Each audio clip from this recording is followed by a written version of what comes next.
জামাতের আমির একটি কথা বলেছেন, তিনি বলেছেন নির্বাচনে মেকানিজমের চেষ্টা হবার কথা। বেসিক্যালি তিনি বলতে চাচ্ছেন যে সেরকম কিছু হচ্ছে আর কি, প্রশাসনের পাশাপাশি প্রশাসনের নিরপেক্ষতার পাশাপাশি। আপনার কাছে কি মনে হয় যে আসলে তিনি এই কথাটি কেন বললেন? কথাটি কে বলেছেন? জামাতের আমির। আপনি অনেকগুলো ভিডিও দেখেছেন, আমার মনে হয় যে জামাতি ইসলামী সবার টেলিফোন নাম্বার সংগ্রহ করছে, দেখেছেন তাই না? অনেক রিলস আছে, আমি জানি না যে সিন এই শোতে সেই কেস হয়েছে আমার নামে, সো এটা সত্যি কিনা এখন আমি খুব ভয় থাকি যে কোনটা এআই আর কোনটা সত্যি। তবে একটা ভিডিও অনেক জায়গাতে সবাই শেয়ার করছে যে জামাতি ইসলামী নারী কর্মীরা তারা ঘরে ঘরে যাচ্ছেন এবং টেলিফোন নাম্বার জোগাড় করছেন, এরকম কয়েকটা ভিডিও আমি দেখলাম।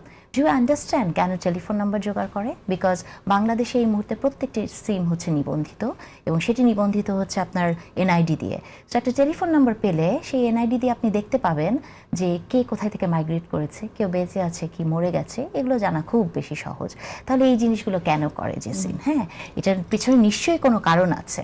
ইলেকশন ইঞ্জিনিয়ারিং কথা দেখেন, আজকে অনেকগুলো ভিডিও আমি দেখলাম ভাইরাল হয়েছে, আমি জানি না সত্য কিনা, যে প্রবাসী ভোটারদের জন্য যে ব্যালটগুলো পাঠানো হয়েছে সেটি জামাতে ইসলামের লোকদের হাতে গিয়েছে।